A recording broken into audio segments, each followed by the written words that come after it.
Acting Majority Leader, Honorable Abaya. Mr. Speaker, I move that we refer the speech of the Honorable Magdalo and all its interpolations to the Committee on Rules.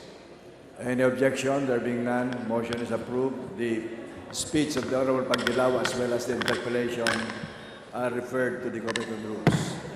Mr. Speaker, I move that we recognize the Honorable Francisco Cong.Acedillo of the Magdalo Party List for his speech. The gentleman from Magdalo Party List is recognized. Thank you, Mr. Speaker. Magandang gabi po sa ating mga kasama dito sa Kamara. Mr. Speaker, I would like to speak on a matter of personal and collective privilege. In doing so, we would like to join the nation in paying tribute to the exploits of our UN peacekeepers in the Golan Heights.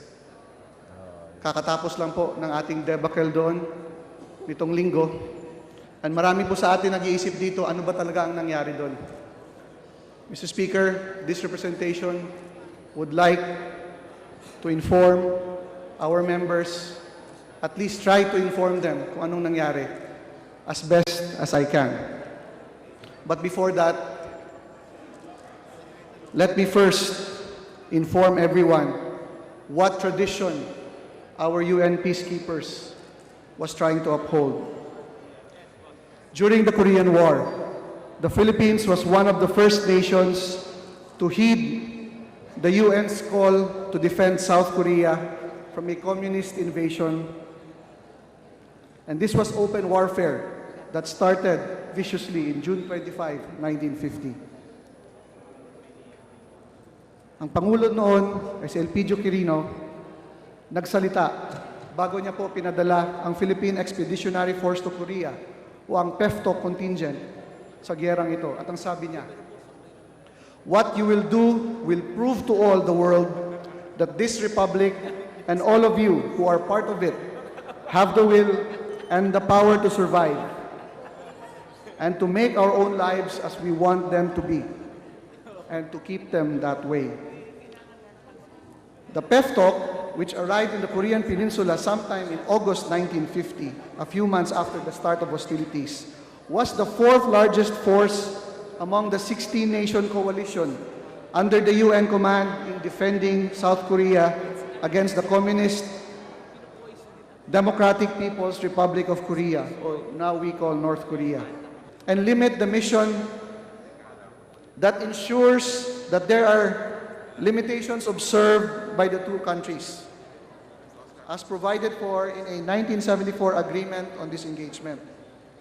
The Philippine military contingent conducts vehicular patrols, improvised explosive device recovery, and other peacekeeping operations in the southern area of the Golan Heights. The civil war in Syria, dubbed as the Syrian Spring in 2011, triggered uprisings and demonstrations. At present, the civil war has reached the Golan Heights.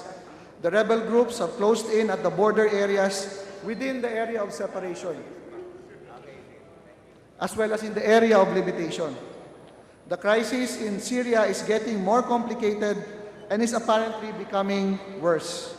The Philippine Battalion, or PhilBat, is deployed at the southern part of the AOS, where pockets of rebel groups are entrenched. Noon pong Enero 29, noong nakaraang taon, isa pong Pinoy na peacekeeper ang na-hostage ng 4 na oras but was later released unharmed. Noon naman pong Mayo 7, noong din nakaraang taon, isa na namang grupo ng 4 na Pinoy peacekeepers ang kinidnap but were released after 5 days. After the 2 hostage-taking incidents in 2013, nag-consolidate po ng posisyon ng ating Philippine Battalion. Yun po mga malalayo at isolated positions or detachments ay binakante na po. Philippine Battalion Positions 86, Observation Post 57, and Observation Post 80 were abandoned because of their isolated location and their close proximity to the contested villages in Syria. Necessary measures were also put in place bago po nangyari yung ating debacle. And they were implemented to enhance the safety and security of our peacekeepers. Ano po ba yung mga ginawa nila bago po yung standoff? Nag-increase po sila ng total number of troops sa Golan Heights to 1,261. 445 galing sa Fiji, 347 galing sa Pilipinas, 193 galing sa India, 135 galing sa Ireland, and another 139 from Nepal, and just 2 from the Netherlands. Our troops were also provided with armored vests, armored mobility vehicles, mounted binoculars, monitors, and remote control positions for the self-defense weapons.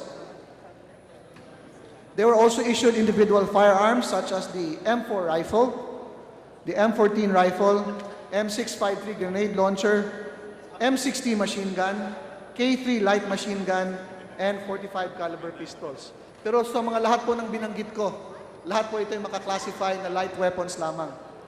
Wala po silang heavy weapons. The Philippine Battalion is mandated to strictly observe the rules of engagement. And they are as well mandated to review and update their evacuation plan and contingency plan, as well as improve relations with the Syrian communities. They have also hardened their positions and their outposts. They have also organized and controlled movements, conducted assertive patrolling, and set up better medical facilities. For a better appreciation of the area, tingnan niyo po itong mga sumusunod na slides. Yung terrain po, to the northern part is elevated, going to the Lebanon mountain range system. Yun po yung nakikita niyo po, yung yellow area. The highest point in that yellow zone is what we call Mount Hermon.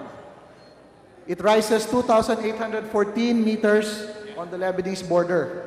The lowest point naman po, yun pong doon po sa lower area, nung sa light green, yan po ang tinatawag na Yarmouk River, which is 200 meters below sea level.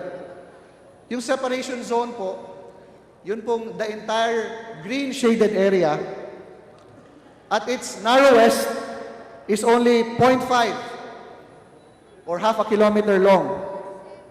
At its widest, it's 10 kilometers wide. Ang buong area po na yan ay only 80 kilometers ang haba po, forming an area of 235 square kilometers. The group that recently confronted the Philippine Battalion is linked to the Al-Qaeda. Ang pangalan po niya ay Al-Nusra Rebel Group, one of the prominent radical Islamists battling the Syrian government. It has been described as the most aggressive and successful and one of the most effective rebel forces in Syria. The group has been designated as a terrorist organization by the United Nations, the United States, Australia, the UK, and Turkey. This resistance group is predominantly Sunni and is led by a certain Abu Muhammad al-Jawlani. Yan po siya. The strength of the rebel forces threatening the Philippine Battalion numbered anywhere from 50 to 100 armed elements. At lumaki po to 200 nung nag-reinforce na po sila doon sa mga original attackers. Yung pong mga dala nila were mortars, rocket-propelled grenades, heavy machine guns mounted on pickup trucks, AK-47 rifles, at napabalita po that they also have access to unconfirmed chemical weapons. Their tactics include car bombing, suicide attacks, conventional and unconventional assault of military bases, assassination, and liquidation. Kung gusto niyo pong malaman kung ano po ang kinalalagyan ng ating UN forces bago po yung atake, tingnan po natin itong mga sumusunod na slides. Yun pong headquarters ng United Nations Demobilization Force or UNDOF, kung saan napapahanay ang ating Philippine Battalion ay nasa Campo Fawar, and they are led by a Lieutenant General Iqbal Singha. Siya po'y pinalitan ng isang Pilipinong general na ang pangalan po ay si Major General Natalio Ecarma. Doon po sa kanyang staff ay meron pong 21 na Pilipinong opisyal. Ang headquarters naman po ng Philippine Battalion is located at Camp Ziwani inside the Israel-occupied Golan Heights, kung saan merong 90 PhilBat personnel, and these are their positions. Next slide. Yan po ang mga positions nila. Next slide. Ayun kanina po, position 80. Pakita po natin ulit, position 80. Yan po ang position 80. Tandaan po natin yan kasi babanggitin ko po yan doon po sa mga nangyaring sumusunod na standoff. Position 60. Next. Position 68. Next. Tandaan po natin, ang crucial po sa mga pangyayari nitong nakaraang weekend involves our troops in position 68 and 69. Noon pong Agosto at 30, Sabado po ito, yun pong 74 nating tropa na nasa position 80 were recommended to move to Camp Ziwani after violent attacks. The day before that, noong August 29, our Filipino personnel left position 60 upon receiving orders from the force commander to vacate their position. Nangyari po kasi yung position 60 was earlier accidentally hit by artillery fire from a friendly country. Buti na lang po, wala pong namatay o nasugatang tropa natin. Noon naman pong Agosto 28, Syrian rebels, at dito po nagsimula ang buong problema natin. August 28, Huwebes po yan. Syrian rebels took over position 27. Yan naman po ay hawak ng 43 Fijian troops.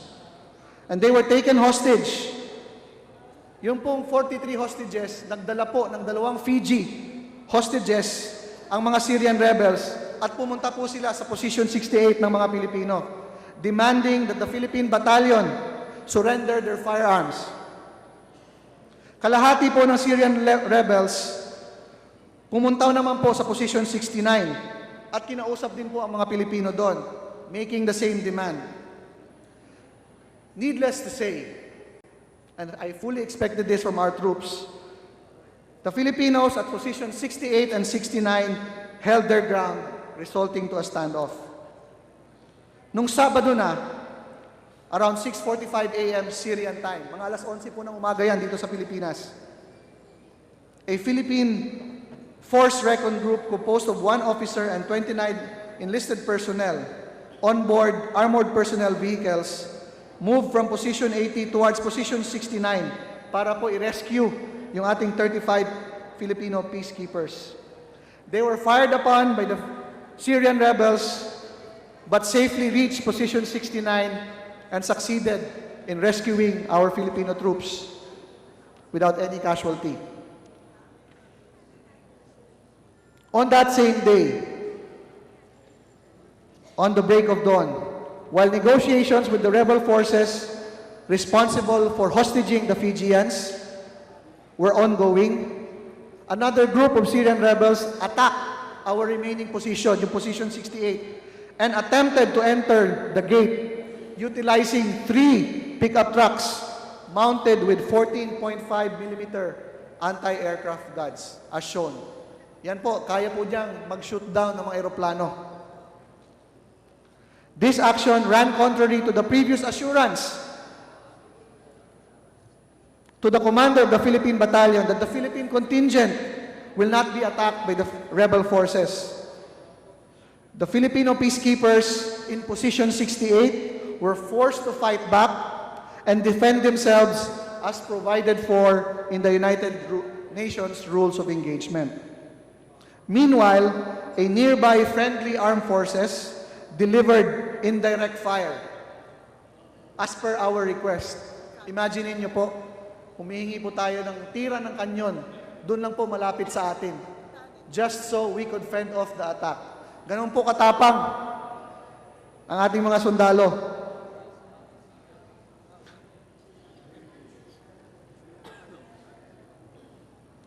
At 11:20 Syrian time of that same day, position 68 was again attacked by an additional 50 Syrian rebels. Humingi na naman po tayo ng artillery fire from the friendly armed forces na binabanggit ko kanina, at 7 pong rounds of artillery were successfully delivered to the enemy positions. Meanwhile, our Secretary of Foreign Affairs requested to another foreign country for assistance to our peacekeepers. So dalawa na po ang hininga natin ng tulong. This also led to the conduct of additional negotiations between the UN UNDOF, higher level na po, mataas na po sa level ng Philippine Battalion, between UNDOF and the Philippine rebels, the Syrian rebels rather. Ang nakapagtataka po dito, the UNDOF commander reiterated their position na pwede pong mag-pull out yung ating Filipino troops if they lay down their arms. At hindi lang po yun. Aside from laying down their arms, they also requested the remaining Filipino peacekeepers na magtaas po ng white flag.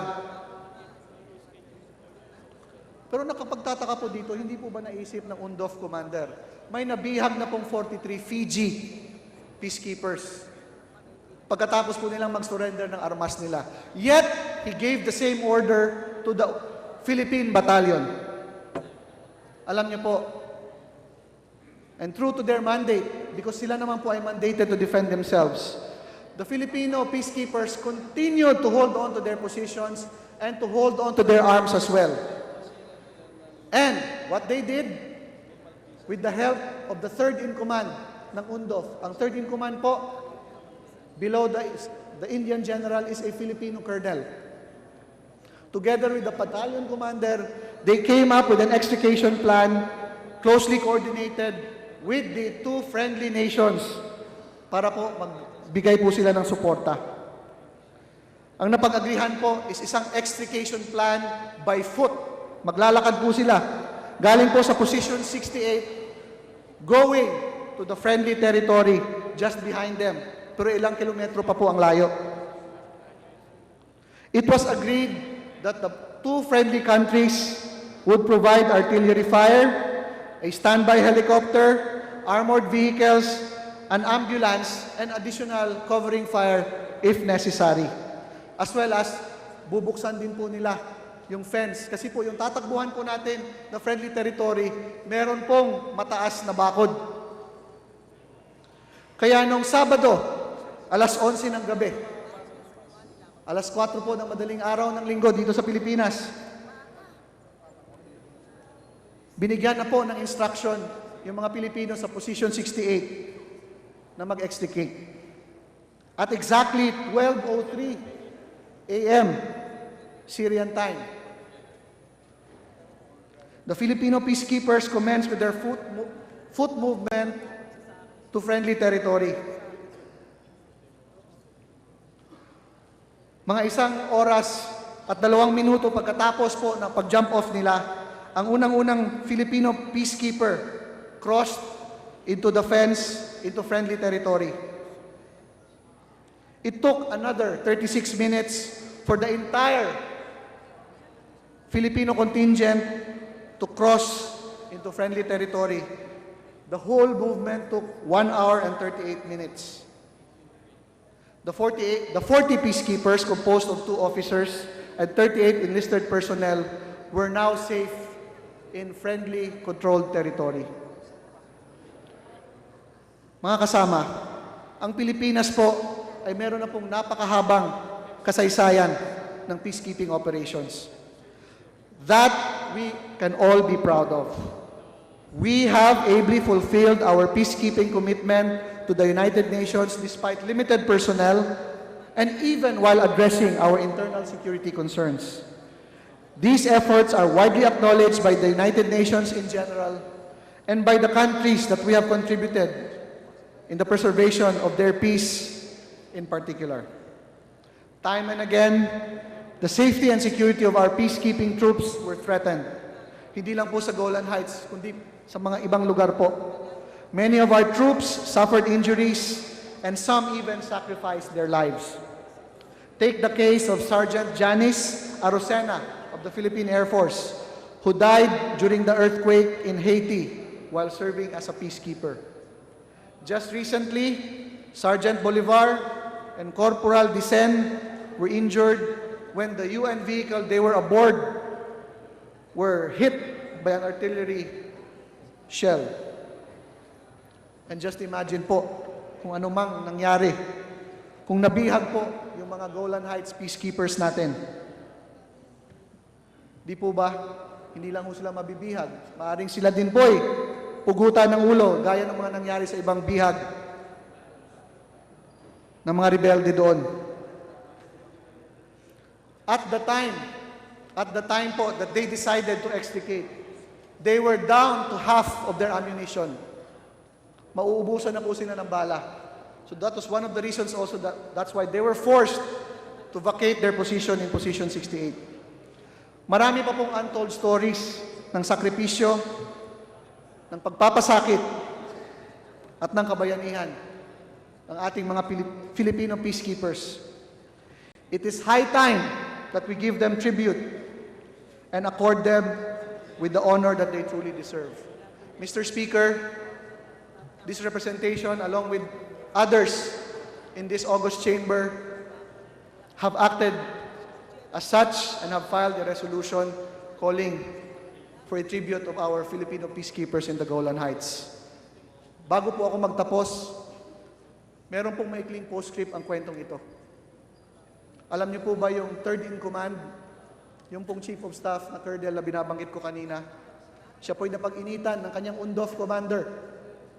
And he has been forced to resign from his position as chief of staff of the United Nations Demobilization Force in the Golan Heights. Kahit ganun po ang nangyari, ako po'y naniniwala that the UNDOF commander, itong si Indian Lieutenant General Iqbal Singh Singha, committed at least five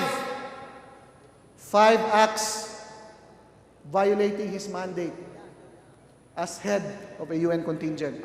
At ako po'y naniniwala na may exonerate po ang ating mga opisyales at ang ating mga sundalo sa Golan Heights. That's why they need our support. They need to be brought home. Alam niyo po, dahil po sa kamahalan ng pagtransport ng mga tropa natin, as soon as their stint winds down in the Golan Heights, it will take another 2 months for the Philippines to come out with the amount to bring them home. Nalaman po ito ng United Nations, and in honor of the efforts of our Golan Heights peacekeepers, sila na po ang mag-uuwi ng ating mga sundalo in a week or 2 weeks' time. Inaanyayahan ko po kayo mga kasama, Mr. Speaker, at tayo po'y makikiusap, na tayo po'y bigyan ng pagkakataon to join the contingent that will welcome our Filipino troops as soon as they land on Philippine soil. Maraming salamat po sa inyong pakikinig. Maraming salamat po, Mr. Speaker. Well taken, Honorable Acedillo. Thank you. The Majority Leader. The time of the gentleman has expired unless there's a motion to extend the same. Mr. Speaker, I move that the time of the Honorable Acedillo be extended by 5 minutes. Any objection? There being none, motion is approved. Mr. Speaker, I move that the Honorable Bello be recognized. The Honorable Walden Bello is seeking the floor. May we Yes. know what is the pleasure of the gentleman? Yes, Mr. Speaker, if the Honorable Congressman will be open to a few questions. He may do so if he desires. Ikinagagala ko po, Mr. Speaker, Yes. Ginoong Bello. Please proceed.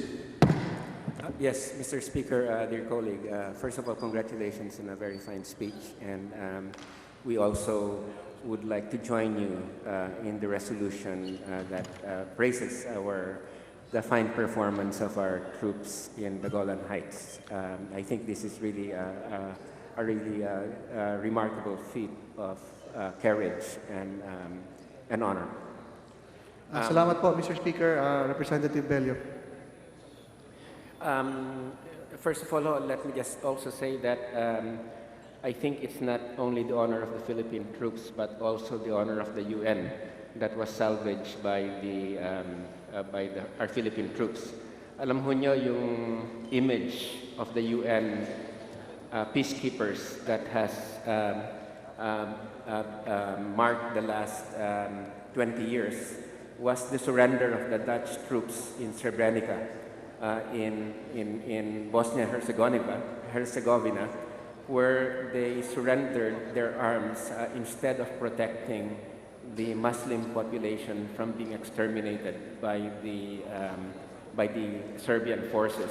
Kaya ho, I think it is really something that our troops really behave differently in this case, thereby making, again, U.S. peacekeeping forces credible, Mr. Speaker. The question that I have, Mr. Speaker, is from what you have heard, what amendments would you propose for the UN rules of engagement? Because we now are in a situation when more and more they are put into harm's way, especially with this rise of these fundamentalist forces that will not stop at anything to be able to get their way and do not respect the Geneva Rules of War. Ano ho ba yung mga kailangan ho mga amendments para ho ang ating gobyerno ho before we commit to other UN commitments, what should we be doing in terms of proposals? Salamat po, Mr. Speaker, Representative Bello. Napakaganda po ng naitanong nyo. Bago po nangyari itong standoff sa Golan Heights, meron na po tayong malaking problema. Ano po yun? Yun pong chain of command, starting from our Philippine troops, going up to the Security Council ay napakahaba po. Needless to say, yun pong ating sariling AFP chain of command ay out po doon. Kahit po tropa natin ang pinapadala. So ang chain of command po sa ating contingent nagsisimula po doon sa Philippine Battalion Commander natin, PhilBat Commander. Aakyat po yan doon po sa UN Demobilization Force Commander na ngayon pinapanguluhan ni General Singh.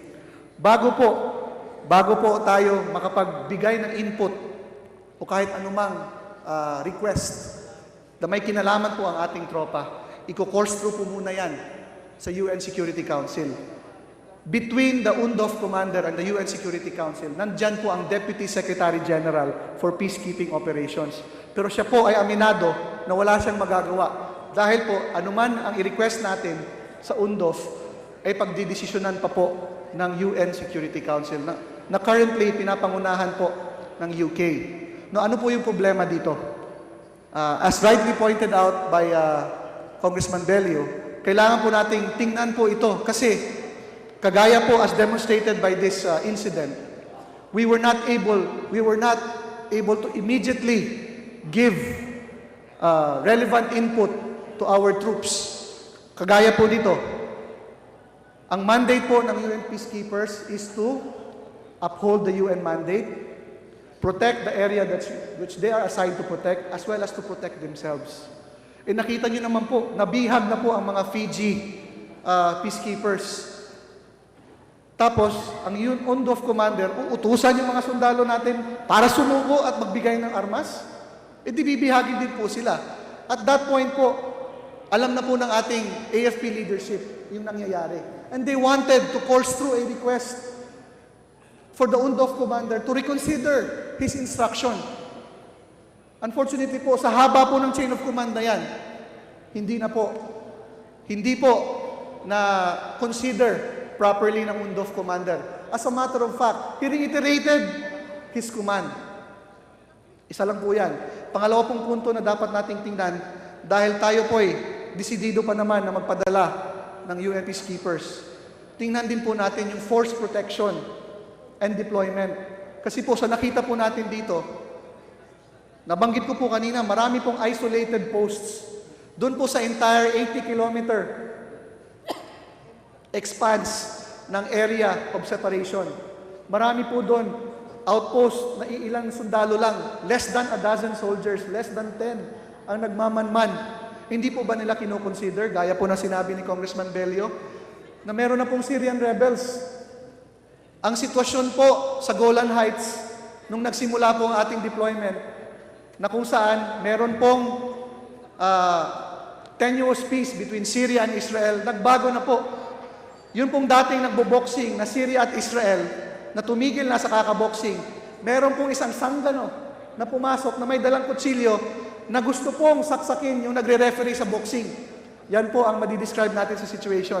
Kaya doon lang, dalawa lang po lamang yan sa nais nating imungkahi, na gaya ng sinabi ni Congressman Bello, na dapat po nating tingnan ang mga rules of engagement at rules of deployment ng ating tropa under the UN.